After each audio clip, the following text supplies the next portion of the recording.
पिताजी, आपने मेरे लिए किया क्या है? अजी सुनते हो, राहुल को कंपनी में जाकर टिफिन दे आओगे क्या? क्यों, आज राहुल टिफिन लेकर नहीं गया? शरद राव ने पूछा।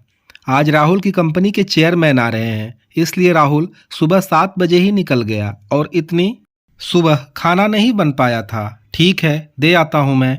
शरद राव ने हाथ का पेपर रख दिया और वो कपड़े बदलने के लिए कमरे में चले गए। पुष्पाबाई ने राहत की सांस ली। शरद राव तैयार हुए, मतलब उनके और राहुल के बीच हुआ विवाद उन्होंने नहीं सुना था। विवाद भी कैसा, हमेशा की तरह राहुल का अपने पिताजी पर दोषारोपण करना और पुष्पाबाई का अपने पति के पक्ष में बोलना। विषय भी वही, हमारे पिताजी ने हमारे लिए क्या किया, मेरे लिए क्या किया है मेरे बाप ने। माँ, मेरे मित्र के पिता भी शिक्षक थे, पर देखो उन्होंने कितना बड़ा बंगला बना लिया। नहीं तो एक ये हमारे पापा, अभी भी हम किराए के मकान में ही रह रहे हैं। राहुल, तुझे मालूम है कि तुम्हारे पापा घर में बड़े हैं और 2 बहनों और 2 भाइयों की शादी का खर्चा भी उन्होंने उठाया था। सिवाय इसके तुम्हारी बहन की शादी का भी खर्चा उन्होंने ही किया था। अपने गांव की जमीन की कोर्ट कचहरी भी लगी रही। ये सारी जवाबदारियां किसने उठाई? क्या उपयोग हुआ उसका? उनके भाई बहन बंगलों में रहते हैं। कभी भी उन्होंने सोचा कि हमारे लिए जिस भाई ने इतने कष्ट उठाए उसने एक छोटा सा मकान भी नहीं बनाया, तो हम ही उन्हें एक मकान बना कर दे दें? एक क्षण के लिए पुष्पाबाई की आंखें भर आईं। क्या बताएं, अपने जन्म दिए हुए पुत्र को बाप ने क्या किया है मेरे लिए पूछ रहा है। फिर बोली, तुम्हारे पापा ने अपना कर्तव्य निभाया, भाई बहनों से कभी कोई आशा नहीं रखी।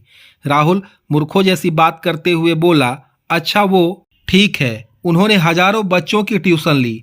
यदि उनसे फीस ले लेते तो आज पैसों में खेल रहे होते। आजकल के क्लासेस वालों को देखो, इंपोर्टेड गाड़ियों में घूमते हैं। यह तुम सच बोल रहे हो, परंतु तुम्हारे पापा का तत्व था ज्ञान दान का पैसा नहीं लेना। उनके इन्हीं तत्वों के कारण उनकी कितनी प्रसिद्धि हुई और कितने पुरस्कार मिले, उसकी कल्पना है तुझे? ये सुनते ही राहुल एकदम नाराज हो गया। क्या चाटना है उन पुरस्कारों को? उन पुरस्कारों से घर थोड़ी ही बनने आएगा, पड़े ही धूल खाते हुए। कोई नहीं पूछता उनको। इतने में दरवाजे पर दस्तक सुनाई दी। राहुल ने दरवाजा खोला तो शरद राव खड़े थे। पापा ने उनका बोलना तो नहीं सुना, इस डर से राहुल का चेहरा उतर गया, परंतु शरद राव बिना कुछ बोले अंदर चले गए और वह वाद वहीं खत्म हो गया। ये था पुष्पाबाई और राहुल का कल का झगड़ा। पर आज शरद राव ने टिफिन साइकिल को अटकाया और तपती धूप में औद्योगिक क्षेत्र की राहुल की कंपनी के लिए निकल पड़े। 7 किलोमीटर दूर कंपनी तक पहुंचते पहुंचते उनका दम फूल गया था। कंपनी के गेट पर सिक्योरिटी गार्ड ने उन्हें रोक दिया। राहुल पाटिल साहब का टिफिन देना है, अंदर जाऊं क्या? अभी नहीं, साहब आए हुए हैं, गार्ड बोला। चेयरमैन साहब आए हुए हैं, उनके साथ मीटिंग चल रही है। किसी भी क्षण वो मीटिंग खत्म करके आ सकते हैं, आप बाजू में ही रहिए। चेयरमैन साहब को आप दिखना नहीं चाहिए। शरद राव थोड़ी दूर पर धूप में ही खड़े रहे। आसपास कहीं भी छांव नहीं थी। थोड़ी देर बोलते बोलते 1 घंटा निकल गया। पाँव में दर्द उठने लगा था, इसलिए शरद राव वहीं एक पत्थर पर बैठने लगे। तभी गेट की आवाज़ आई। शायद मीटिंग खत्म हो गई होगी। चेयरमैन साहब के पीछे पीछे कई अधिकारी और उनके साथ राहुल भी बाहर आया। उसने अपने पिताजी को वहां खड़े देखा तो मन ही मन नाराज हो गया। चेयरमैन साहब कार का दरवाजा खोलकर बैठने ही वाले थे तो उनकी नज़र शरद राव की ओर उठ गई। कार में न बैठते हुए वो वैसे ही बाहर खड़े रहे। वो सामने कौन खड़ा है? उन्होंने सिक्योरिटी गार्ड से पूछा। अपने राहुल सर के पिताजी हैं, उनके लिए खाने का टिफिन लेकर आए हैं। गार्ड ने कंपकपाती आवाज में कहा, बुलवाइए उनको। जो नहीं होना था वह हुआ। राहुल के तन से पसीने की धाराएं बहने लगी। क्रोध और डर से उसका दिमाग सुन्न हुआ जान पड़ने लगा। गार्ड के आवाज देने पर शरद राव पास आए। चेयरमैन साहब आगे बढ़े और उनके समीप गए। आप पाटिल सर हैं ना? डीएन हाई स्कूल में शिक्षक थे? हाँ। आप कैसे पहचानते हो मुझे? कुछ समझने के पहले ही चेयरमैन साहब ने शरद राव के चरण छुए। सभी अधिकारी और राहुल वो दृश्य देखकर अचंभित रह गए। सर, मैं आतिश अग्रवाल, आपका विद्यार्थी। आप मुझे घर पर पढ़ाने आते थे। हाँ हाँ, याद आया। बाप रे, बहुत बड़े व्यक्ति बन गए आप तो। चेयरमैन हंस दिए। फिर बोले, सर आप यहाँ धूप में क्या कर रहे हैं? आइए अंदर चलते हैं, बहुत बातें करनी है आपसे। सिक्योरिटी, तुमने इन्हें अंदर क्यों नहीं बिठाया? गार्ड ने शर्म से सर नीचे झुका लिया। वो देखकर शरद राव ही बोले, उनकी कोई गलती नहीं है। आपकी मीटिंग चल रही थी, आपको तकलीफ ना हो इसलिए मैं ही बाहर रुक गया। Okay okay. चेयरमैन साहब ने शरद राव का हाथ अपने हाथ में लिया और उनको अपने आलीशान चेंबर में ले गए। बैठिए सर, अपनी कुर्सी की ओर इंगित करते हुए बोले। नहीं नहीं, वो कुर्सी आपकी है, शरद राव ने सकपकाते हुए कहा।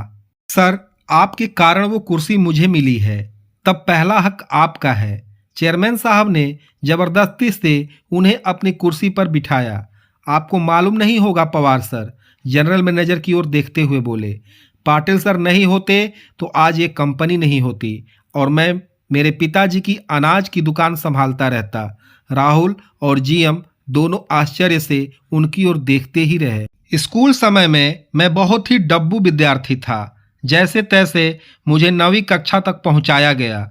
शहर की सबसे अच्छी क्लासेस में मुझे एडमिशन दिलाया गया, परंतु मेरा ध्यान कभी पढ़ाई में नहीं लगा।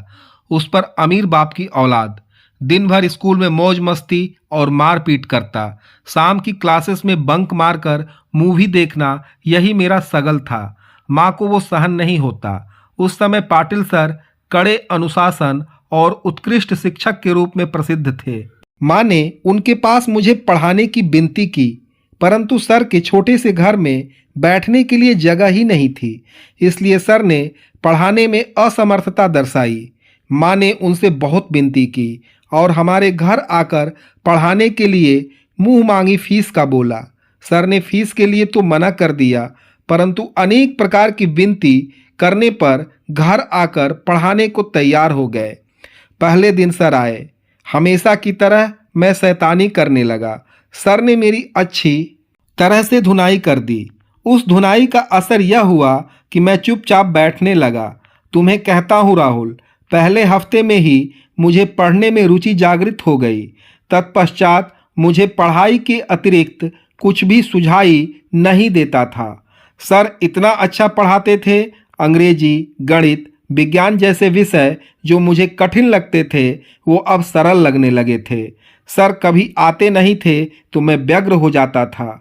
9वीं कक्षा में मैं दूसरे नंबर पर आया। माँ पिताजी को खूब खुशी हुई। मैं तो जैसे हवा में उड़ने लगा था। 10वीं में मैंने सारी क्लासेस छोड़ दी और सिर्फ पाटिल सर से ही पढ़ने लगा था और 10वीं में मेरिट में आकर मैंने सबको चौंका दिया था। My goodness! पर सर, फिर भी आपने सर को फीस नहीं दी? जनरल मैनेजर ने पूछा। मेरे माँ पिताजी के साथ मैं सर के घर पेड़े लेकर गया। पिताजी ने सर को 1 लाख रुपए का चेक दिया। सर ने वो नहीं लिया। उस समय सर क्या बोले वो मुझे आज भी याद है। सर बोले, मैंने कुछ भी नहीं किया, आपका लड़का ही बुद्धिमान है। मैंने सिर्फ उसे रास्ता बताया और मैं ज्ञान नहीं बेचता, मैं वो दान देता हूँ। बाद में मैं सर के मार्गदर्शन में ही 12वीं में पुनः मेरिट में आया। बाद में बीई करने के बाद अमेरिका जाकर एमएस किया और अपने शहर में ही यह कंपनी शुरू की। एक पत्थर को तराश कर सर ने हीरा बना दिया और मैं ही नहीं तो सर ने ऐसे अनेक असंख्य हीरे बनाए हैं। सर आपको कोटि कोटि प्रणाम। चेयरमैन साहब ने अपनी आंखों में आए अश्रु रुमाल से पोंछे। परंतु यह बात तो अद्भुत ही है कि बाहर शिक्षा का और ज्ञान दान का बाजार भरा पड़ा होकर भी सर ने 1 रुपया भी न लेते हुए हजारों विद्यार्थियों को पढ़ाया। न केवल पढ़ाए पर उनमें पढ़ने की रुचि भी जगाई। वाह सर, मान गए आपको और आपके आदर्श को। शरद राव की ओर देखकर जीएम ने कहा, अरे सर, ये व्यक्ति तत्वनिष्ठ हैं, पैसों और मान सम्मान के भूखे भी नहीं हैं। विद्यार्थी का भला हो, यही एकमात्र उद्देश्य था। चेयरमैन बोले, मेरे पिताजी भी उन्हीं में से एक समय भूखे रह लेंगे पर अनाज में मिलावट करके बेचेंगे नहीं। ये उनके तत्व थे। जिंदगी भर उसका पालन किया, ईमानदारी से व्यापार किया। उसका फायदा आज मेरे भाइयों को हो रहा है। बहुत देर तक कोई कुछ नहीं बोला। फिर चेयरमैन ने शरद राव से पूछा, सर आपने मकान बदल लिया ना, कि उसी मकान में रहते हैं? उसी पुराने मकान में रहते हैं सर। शरद राव के बदले में राहुल ने ही उत्तर दिया। उस उत्तर में पिताजी के प्रति छिपी नाराजगी तत्पर चेयरमैन साहब की समझ में आ गई। तय रहा फिर, सर आज मैं आपको गुरु दक्षिणा दे रहा हूँ।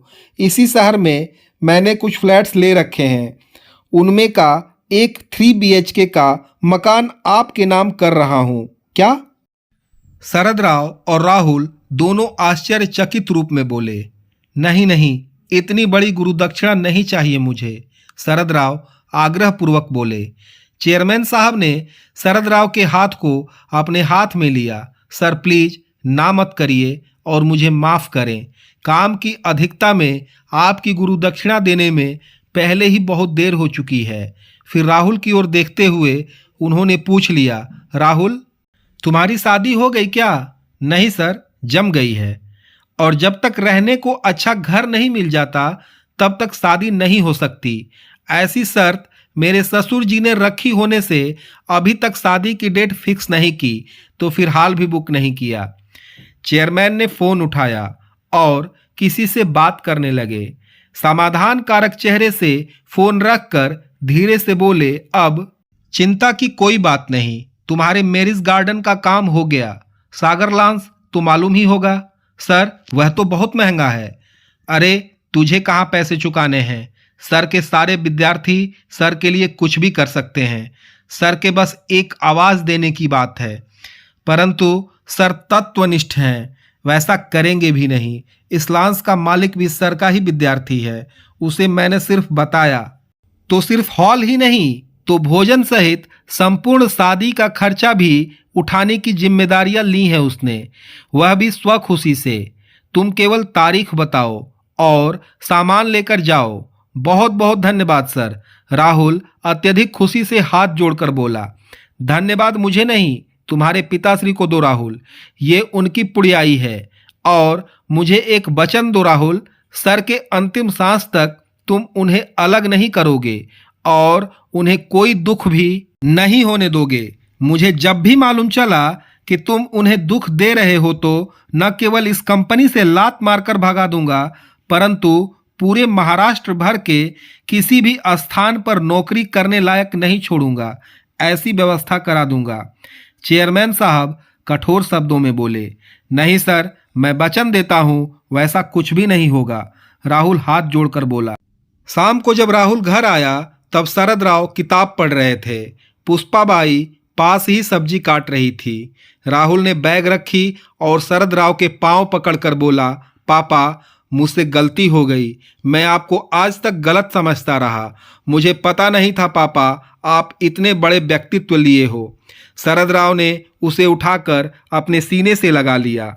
अपना लड़का क्यों रो रहा है पुष्पाबाई की समझ में नहीं आ रहा था, परंतु कुछ अच्छा घटित हुआ है, इसलिए पिता पुत्र में प्यार उमड़ रहा है। ये देखकर उनके नयनों से भी कुछ बूंदें गाल पर लुढ़क आई। दोस्तों कृपया अपने पिताजी से कभी यह न कहें कि आपने मेरे लिए किया ही क्या है। जो भी कमाना हो वह स्वयं अर्जित करें। जो शिक्षा और संस्कार उन्होंने तुम्हें दिए हैं वही कमाने के लिए पथ प्रदर्शक रहेंगे।